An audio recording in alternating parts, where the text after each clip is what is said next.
Добрый день, дорогие друзья. Вот пронзительное и искреннее письмо. Я зачитаю из него несколько строк. Кто же я, в конце концов? Коммунист, революционер или же политический шантажист, авантюрист и провокатор? Контрреволюционер? Я перебираю сейчас в голове свое прошлое и вижу, что я был революционером, был коммунистом. Да, я был революционером, но революционером-рабом. У меня были мысли, были чувства, но не всегда было достаточно воли. Всю жизнь я стремился к свободе, но всю жизнь я чувствовал себя рабом. Я чувствовал себя свободным лишь во время октября и в первые годы революции. И дальше автор отчаянно заявляет, буквально кричит: но я не могу быть рабом. Я хочу остаться и умереть революционером.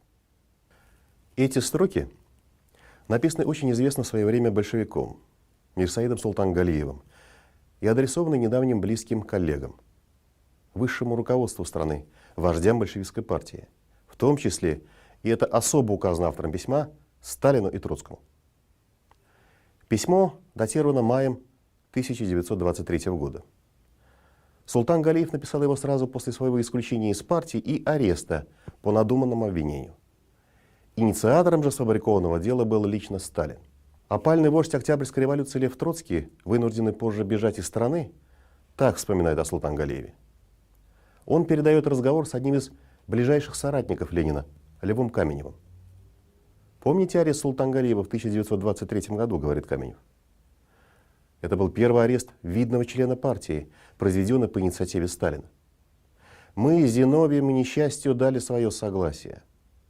С того времени Сталин как бы лизнул крови, горько признается Каменев Троцкому». Ленинская гвардия, дав отмашку на арест и исключение из партии Султангалиева, по существу дала добро и на свое последующее уничтожение. И очень скоро приказала долго жить.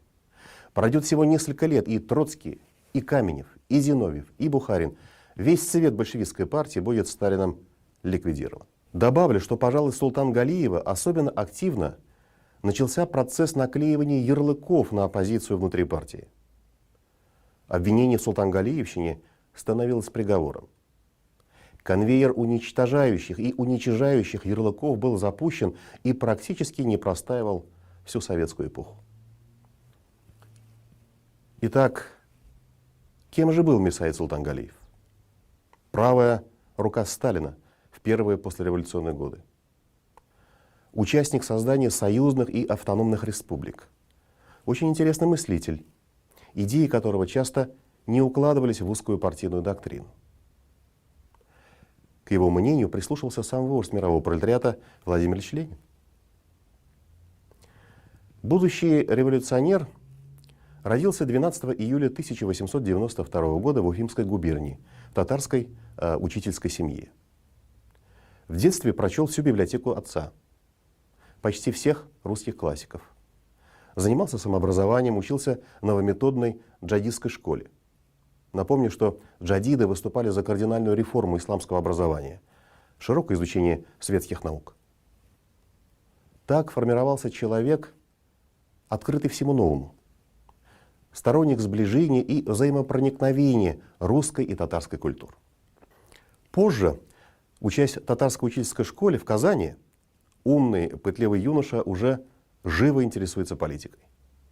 Он писал, что получил в Казани первые уроки социализма. Перед Первой мировой войной он работает в Баку журналистом, тесно общается с татарами рабочими, жившими в Закавказье. Здесь он становится уже убежденным социалистом. И здесь же, в Баку, впервые слышит о профессиональном революционере Кобе, будущем Сталине, с которым вскоре его свяжет судьба. В период грянувших революционных потрясений Мирсаид Султангалиев практически всегда оказывается в самой гуще событий. В апреле 1917 года он уже в Москве, где участвует в первом съезде мусульман России. Делегаты съезда обсуждают перспективы страны и принимают резолюцию. В ней говорится, что Россия должна стать демократической республикой, а строиться по национально-федеративному принципу. Султангалиева избирают секретарем исполкома Всероссийского мусульманского совета. Здесь же на съезде состоялось важное для его будущей судьбы знакомство с исламским марксистом из Казани, Муллануром Вахитовым. Поддавшись уговорам последнего, султан Галиев переезжает в Казань и становится заместителем Вахитова в мусульманском социалистическом комитете. В Казани превращение султана Галиева из мусульманского социалиста в пламенного марксиста происходит стремительно. Уже через пару месяцев он вступает в большевистскую партию. В декабре 1917 года он так объясняет свой выбор. «Меня влечет к ним, то есть к большевикам, любовь к моему народу, которая неотъемлемо сидит во мне. Лишь они прекратили войну. Лишь они добиваются того, чтобы национальностям передать их судьбы в собственные руки. Лишь они разоблачили тех, кто начал мировую войну. Ведь они провозгласили те слова, которых не было еще сотворения мира в истории российского государства». Ум не панацея от ошибок. Политическая наивность сыграла с неплохую шутку. Для большевиков основным, не оставляющим места ни для чего принципом был принцип классовый. Мы, писал Ленин, заботимся о самоопределении не народов и наций, а пролетариата в каждом народе. В этот период замороженной мировой пролетарской революции султан Галиев вместе с Малануром Вахитовым сыграл едва ли не самую решающую роль в разгроме штата Идель-Урал. Инициаторами создания штата были лидеры татарского национального движения. Они не приняли разгон учредительного собрания и крайне настороженно относились к большевикам. Важный факт. Решение об учреждении штата Идель-Урал было принято демократически и легитимно в начале 1918 года на Втором Всероссийском мусульманском военном съезде. Предполагалось, что в штат должны были войти вся Уфимская губерния, часть Казанской, Симбирской, Самарской, Оренбургской, Пермской, Вятской губерний. Важно, штат мыслился как равноправная часть, подчеркиваю, именно часть новой федеративной России. Власть в штате должна была быть организована на основе народовластия, то есть советов. То есть это тот принцип, на котором большевики пришли к власти. Зимой 1918 года по всей Казани были расклеены объявления, которые информировали граждан о том, что 1 марта 1918 года имеет быть торжественное провозглашение Идель-Уральской республики как федеративной части Российской Советской Рабочей Крестьянской Республики. Организаторы призывали: граждане, русские, чуваши, черемисы, евреи и другие народы, на нашем знамени написано «Братство народов». В этот исторический день подайте нам братскую руку. Однако эта идея не входила в планы большевиков, незадолго до этого разогнавших учредительное собрание. Во-первых, народная инициатива снизу. Во-вторых, воплощается не под их руководством, а под флагом классово чуждых элементов. И этого допустить было никак нельзя. Ситуация в Казани сложилась крайне напряженная. Местные большевики в меньшинстве. На стороне идель-ураловцев большинство народа и татарские военные части численностью около 60-80 тысяч штыков. Очень серьезная сила. Москва местным коммунистам помочь не в состоянии. Однако политическая реакция большевиков мгновенная. Противовес штату Идель-Урал из центра присылается решение о создании Татаро-Башкирской республики. Пожалуйста, получите и обсуждайте только вариант большевиков. Все это дезориентирует часть сторонников создания штата, ослабляет решимость их лидеров.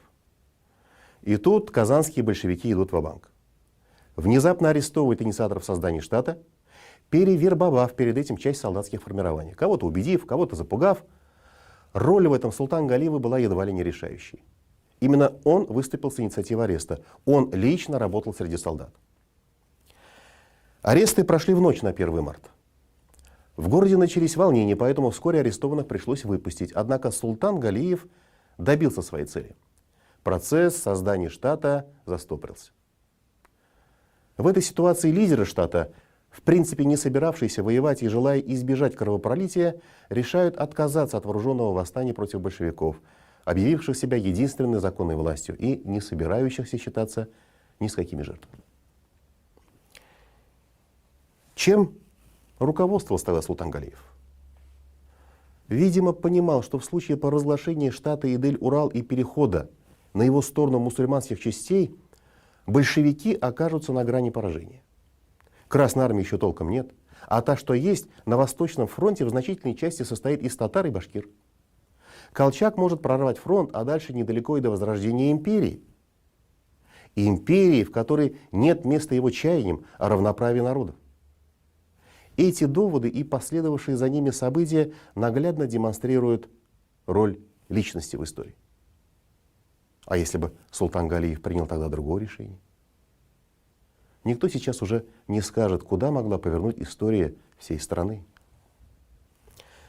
А между тем Татаро-Башкирская республика, обещанная большевиками, так и не была создана. Ее проект утопили в бесконечных дискуссиях и согласованиях, а затем отменили. Что называется, хозяева своего слова. Дали слово, и когда потребовалось, забрали его обратно. В августе 1918 года белогвардейцы, захватившие Казань, расстреляли Муланура Вахитова. После его гибели Султан Галиев назначается на важные должности. Он становится председателем Центрального мусульманского комиссариата, Народного комиссариата по делам национальности, председателем Центральной мусульманской военной коллегии при Народном комиссариате по военным и морским делам, а чуть позднее главой Федерального земельного комитета. В его руках большая власть и влияние. Наркомнаций он правая рука Сталина, его доверенное лицо при решении многих деликатных политических вопросов. Благодаря очень активной работе и организаторским способностям, умению убеждать и переубеждать, вести людей за собой, Султан Галиев за короткое время стал одним из ярких деятелей большевистской партии, лидером коммунистов из национальных регионов – Татарстана, Башкирии, Крыма, Туркестана, Закавказья. Все в его карьере развивается по восходящей. Он любимец Сталина, и вроде бы ничего не должно предвещать проблем.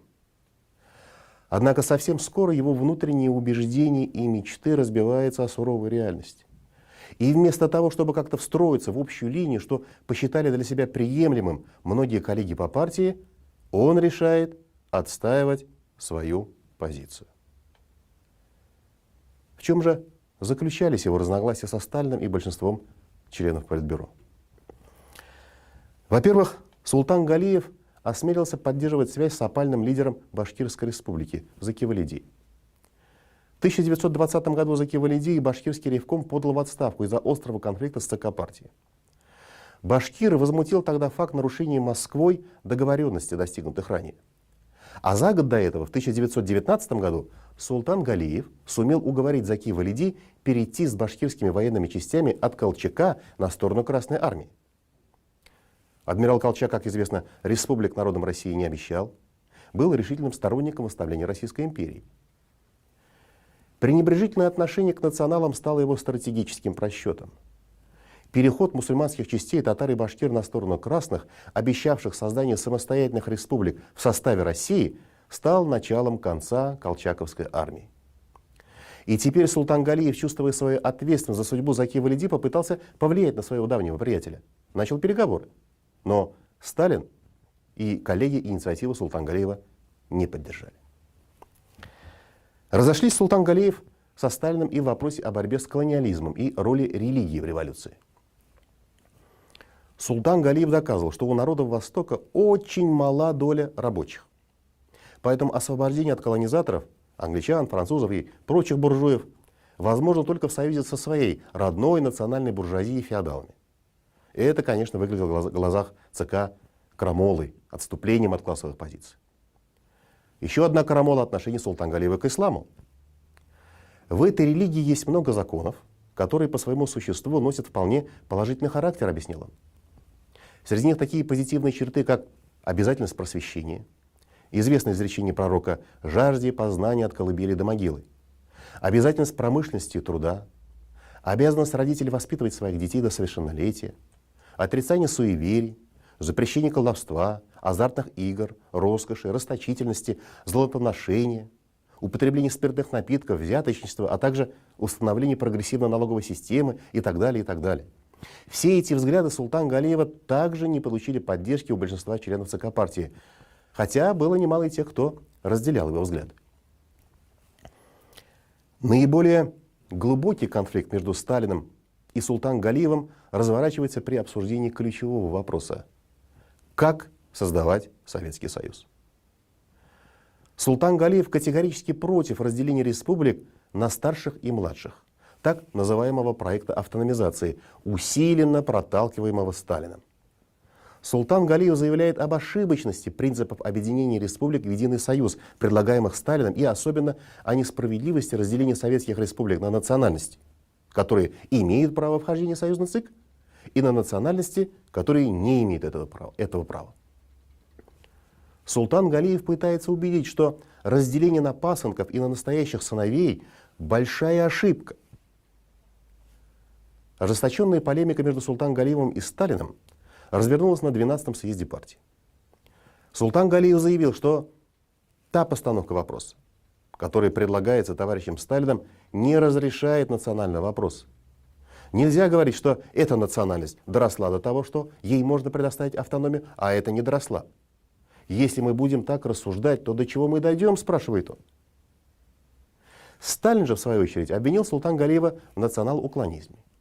Ну, что-что, а ярлыки будущий вождь умел навешивать. И заявил, что позиции Султан Галиева подрывает революционное объединительное движение. И вообще не идет дальше самолюбия некоторых предсовнаркомов, некоторых автономных республик, желающих прокричать эту самостоятельность. После этого публичного конфликта Сталин даже отказывается подавать руку своему оппоненту.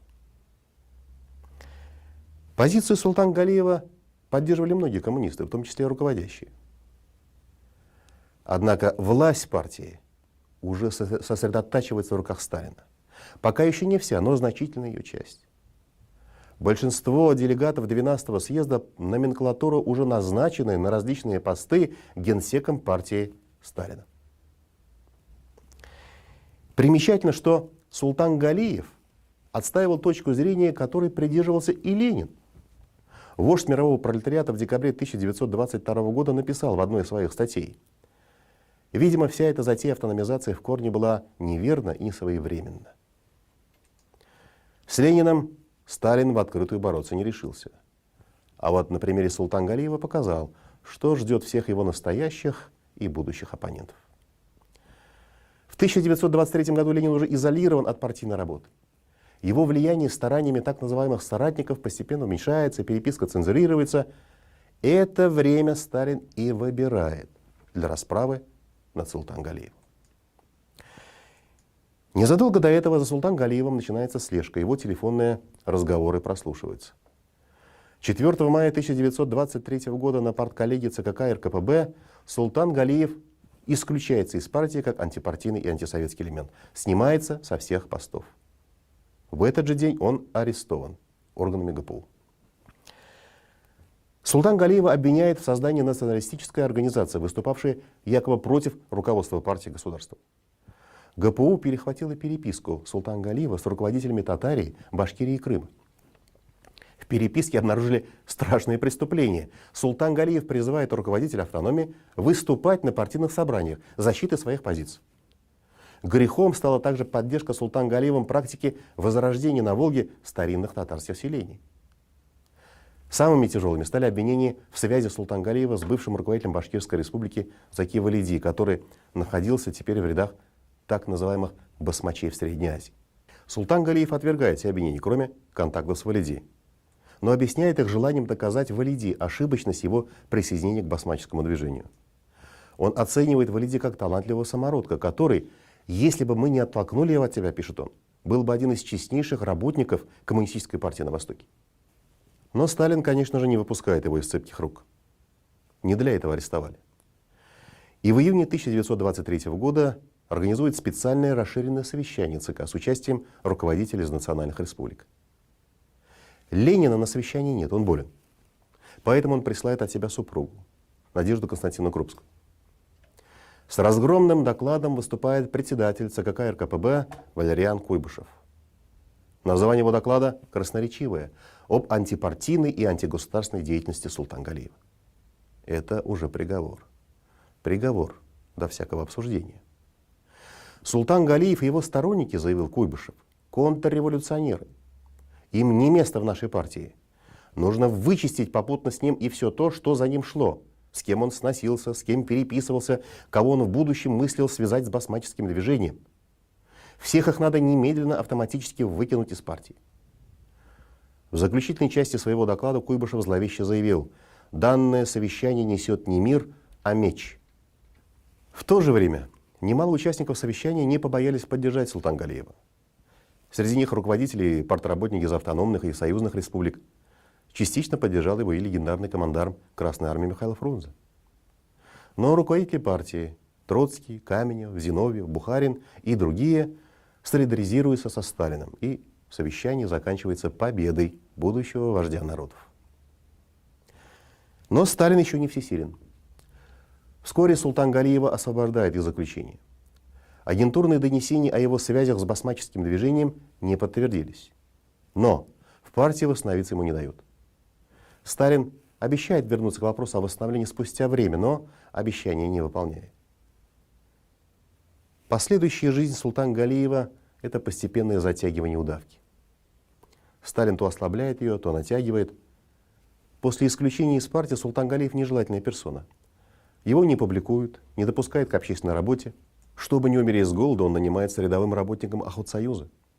Репрессируются его родные братья, дочери и сын. Погибает в лагере супруга. Всякий, кто решался как-то помочь отверженному, обвинялся в поддержке контрреволюционера. В 1928 году он вновь арестован, наряду со многими руководителями республик. Его обвиняют в создании контрреволюционной организации, связи с троцкистами, попытке срыва коллективизации села, во многих других грехах.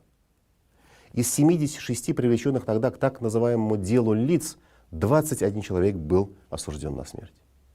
28 июля 30 года Султангалиев приговорен к расстрелу, однако в январе 31 расстрел заменен 10 годами заключения. В лагере на Соловках арестант трудится конюхом.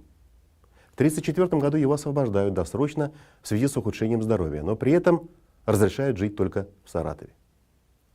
Свобода продлилась недолго. В марте 1937 года он вновь арестован и этапирован в Казань. После пыток из Султангалиева выбивают признание в том, что он является шпионом и агентом сразу 3 иностранных разведок.